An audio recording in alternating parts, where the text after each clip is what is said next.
queremos ahora hacer algunos aportes, tal vez, pues, por lo menos opinión. De Hugo Chávez. ¿Saben por qué? Bueno, ayer cumplió 6 años Chávez. Y a veces en lo personal, a mí me llegó duro la muerte de Hugo Chávez. En lo personal. Yo recuerdo cuando lo supe, yo iba manejando y estaba a 500 metros de la radio cuando escuché decir Nicolás Maduro con la voz quebrada por el llanto, anunciar pues que había muerto Chávez, y me regresé a la radio. Hace 6 años, ¿cómo pasa el tiempo? Miren, Chávez le cambió el chip a todo mundo. Y estoy hablando de todo mundo, el mundo entero. O sea, podemos hablar aquí de su solidaridad, de su generosidad, de su capacidad. Sí, lo que quiero hablar es de dos aspectos. El primero, la comunicación. Chávez le quebró los esquemas a todo mundo. Chávez no andaba con protocolo. Chávez hablaba con cualquiera en cualquier lado, rompía el protocolo famoso. No se acuerdan aquí en Managua, no se fue a meter al Oriental con Daniel, saludando a todo mundo. ¿Se acuerdan de eso? O cuando iba para allá a poner la primera piedra de la refinería, allá por Puerto Sandino, se detuvo en el empalme porque todo el mundo lo estaba esperando y se puso a platicar con todo el mundo. Ese es Chávez. O sea, en el término del contacto con la gente, pero un contacto político, no un contacto de la fotita y el abracito, ay, mi señor presidente, no, político,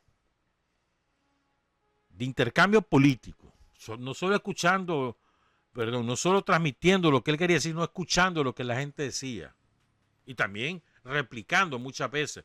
La gente le decía una cosa y él le podía replicar, no era que porque lo dice la gente es cierto, no, lo replicaba, se establecía un diálogo.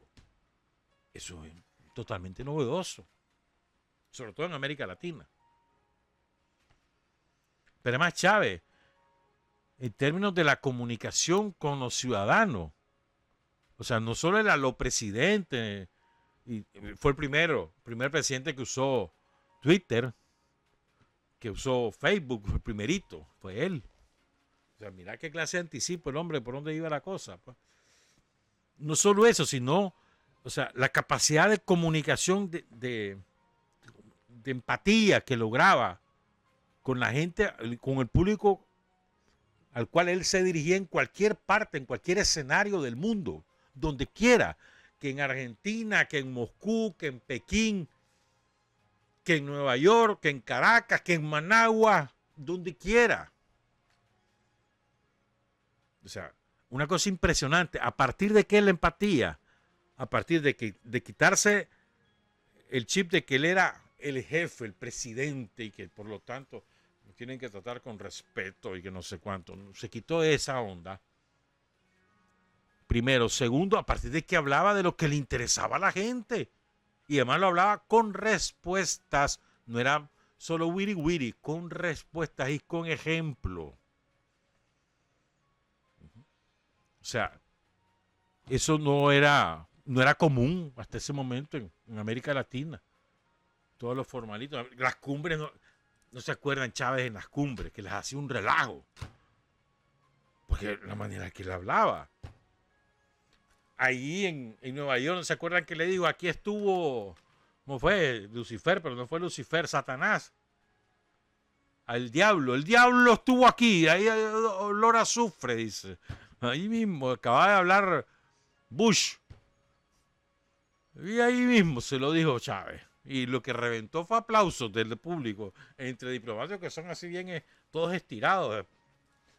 ¿No? Ahí. Y le valía el límite de tiempo. Bam, bam, bam, bam, bam, ¿qué? Y como no le aburría a nadie, ni cuenta se daban lo que daban el tiempo. Estaban con la jeta abierta, babeados. Porque, ¿verdad? Así, Chávez capturaba la atención, la imaginación, el cariño de la gente. Cuando Chávez muere, hubo homenaje hasta en Palestina, ocupada por Israel, en esa guerra horrible que hay. Ahí no hay derechos humanos. ¿Ah? ahí no hay embargo a Israel, ahí no hay sanciones financieras a Israel, ahí no importa, asesinan gente todos los días del mundo, ahí en Israel no pasa nada. Pero bueno, ahí en la Palestina ocupada por los sionistas,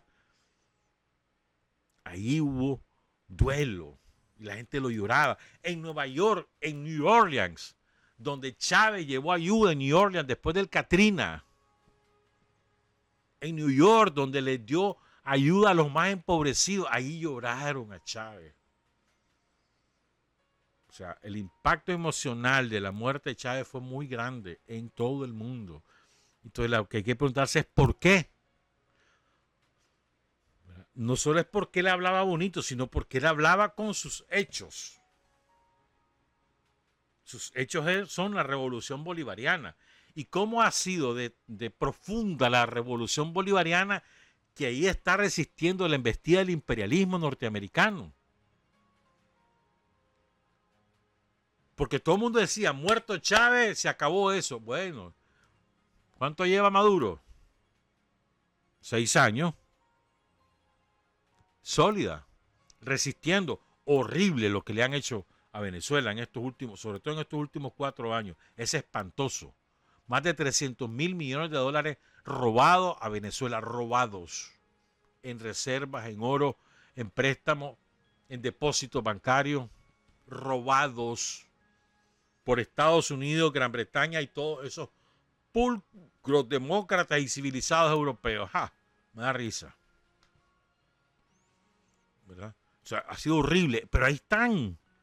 O sea, llamaron al pueblo venezolano a la insurrección armada contra el gobierno del presidente Maduro y no pasó nada. Le han hecho invitaciones de millones de dólares a todos los generales, jefes de las Fuerzas Armadas de Venezuela y ahí están. Luego empezaron con la baja oficialidad. Se han ido 114, creo que son.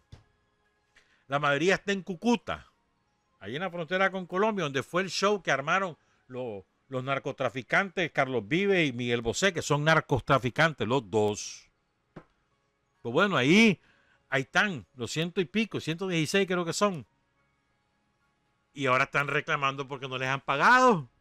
Les prometieron $20,000 a cada uno y ahí están reclamando. Y ay, nos dijeron que 20,000 y aquí estamos, nos dejaron abandonados, no tenemos dónde dormir, no tenemos que comer. Babosos que fueron. Por traidores les pasa. Al traidor ni el que lo compra lo quiere. Ni el que lo compra. Porque el que lo compra sabe que si tuvo precio para que él lo comprara, tiene precio para que otro lo compre. Eso es lo que le pasa a los traidores.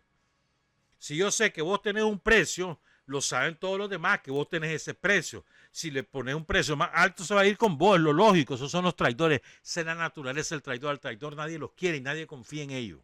Nadie. Y ahorita que yo veo algunos que se fueron con todo y la talanquera, perdón, que se fueron con todo y los pertrechos al otro lado, que saltaron la talanquera, como dicen los venezolanos, que los veo aquí al otro lado en la oposición, que eran los más golpistas entre los golpistas y que ahora despreciados por todos ellos mismos, que les vuelan mano hasta abajo los dientes. Pues bueno, eso es lo que ocurre. Eso es lo que ocurre. Pues ahí están los militares, pues. Pero el conjunto de la Fuerza Armada, como decía Doris ayer lo decía al principio de su intervención, es el conjunto de la Fuerza Armada, intacto, defendiendo su patria, defendiendo la obra del comandante Hugo Chávez. O sea, esa lealtad a lo largo de 20 años que Chávez llegó en el 98, bueno, ganó en el 98, ocupó el gobierno en febrero del 99, 20 años. O sea, construida en estos 20 años. Chávez tuvo 14 años en el poder. En esos 14 años ese hombre transformó la Fuerza Armada venezolana, que estaban al servicio de los intereses yanquis y de la oligarquía venezolana, que primero aprendían a hablar inglés antes que hablar bien el español, por ejemplo. Primero sabían quiénes eran los próceres de la independencia de Estados Unidos que los próceres de la independencia de Venezuela o de América Latina. Esa Fuerza Armada hoy tiene una conciencia de patria y una conciencia más allá, una conciencia revolucionaria. Eso es una transformación radical. O sea, en el caso nuestro, en la Revolución Popular Sandinista, nosotros disolvimos la Guardia Nacional y construimos un nuevo ejército. Chávez no. Chávez transformó el ejército que ya estaba. En el caso de la Revolución Cubana, Fidel triunfa con todos los guerrilleros, el ejército rebelde, disuelve el ejército batistiano y construye uno nuevo. Venezuela no. Es el mismo ejército. Y ese ejército no son los mismos oficiales. Hay muchos generales traidores. Pero lo fue sacando, lo fue sacando, lo fue sacando. Y fue promoviendo a los nuevos y formando a los nuevos en educación patriótica, educación revolucionaria. Ahí está el resultado. O sea, ese ejército que construido por Estados Unidos hoy está al servicio del pueblo de Venezuela y de los pueblos latinoamericanos, con una conciencia patriótica y revolucionaria formidable, ejemplar. Puede ser que salga algún general fascistoide estilo Pinochet en los próximos meses, puede ser, pero hasta este momento, eso es lo que ocurre, eso es lo que se ha demostrado. ¿Cuánto no le ha llovido a todos esos militares? Sanciones, calumnias, campañas de descrédito por todos los medios grandes, las redes sociales, y ahí están. Es impresionante, es impresionante. O sea, cualquiera con 4 dedos de frente y con un mínimo de objetividad te dice, chocho, está aquí, hay. Y esos han aguantado todo esto. Mira que los gringos, ¿saben lo que van a hacer ahora? Como con las sanciones a los venezolanos no lo han podido doblegar, van a sancionar a los que sigan apoyando la revolución bolivariana, a los gobiernos. Por ejemplo, en África van a meter caña. A la India, ¿por qué apareció ese atentado terrorista de un grupo terrorista pakistaní contra policía de la India, ahí en el norte, perdón, en el noroccidente de la India? ¿Por qué? Porque la India, contrario a la orden de Estados Unidos, había anunciado su decisión de seguirle comprando crudo a Venezuela. Entonces, en castigo le apareció eso. Todos esos terroristas que están allí en Pakistán son pro-norteamericanos, financiados por Estados Unidos, y ¡pum!, le hacen el atentado terrorista. Para castigar a la India. ¿Qué es lo que va a ocurrir? Aquí la India está en una encrucijada. Y eso que el primer ministro de la India no es de izquierda ni nada que se parezca. Es tendencia de derecha, pero primero es indio, primero es de la India. Y semejante atrocidad que le hicieron, y la India no es cualquier país, no es cualquier chingastito aquí como nosotros. No, la India, 1.400 millones de habitantes, potencia nuclear, uno de los países que viene, uno de los 20 países de mayor desarrollo económico en los últimos años. Esa es la India. Entonces no es cualquier chancho, hermano. Entonces la India ahora, ¿qué es lo que está haciendo? Está volviendo a ver a Rusia y a China, que además geográficamente son vecinos, para hacer una alianza tripartita. Y van a devorar a los gringos. Porque los gringos con Trump son estúpidos. Son estúpidos, de verdad. Creen que están de hace 50 años y no tiene nada que ver el mundo de ahora con hace 50 años. Nada que ver. Pero bueno, me metí a otro tema. Lo que quería decir era sobre Chávez. Que ese hombre nos cambió el chip a todos. Nos hizo reflexionar sobre nosotros mismos, sobre la manera como hacemos las cosas. No he visto un dirigente revolucionario en los últimos 25, 30 años que tenga mayor capacidad de autocrítica que Chávez. En público y en privado. Chávez. Eso es ejemplar. Para todos los que hablamos y rescatamos a Chávez, no se nos olvide. Ante todo, en la comunicación con los revolucionarios, Chávez era autocrítico, implacable sobre sus propios errores y sobre los errores de sus propios compañeros. Implacable. Y así debemos aprender esa lección, debemos aplicar esa lección. Buenos días, buenas tardes, buenas noches. Revolución es sentido del momento histórico,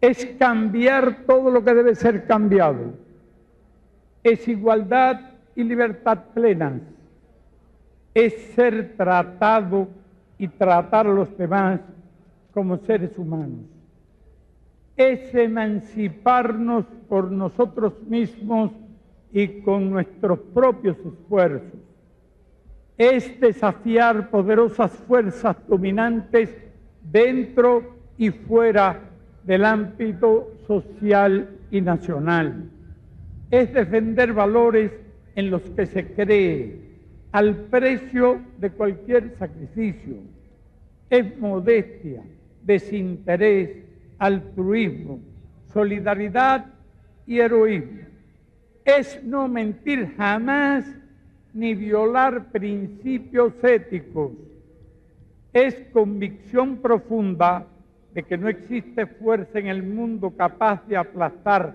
la fuerza de la verdad y las ideas. Revolución es unidad, es independencia, es luchar por nuestro sueño de justicia para Cuba y para el mundo, que es la base de nuestro patriotismo, nuestro socialismo y nuestro internacionalismo.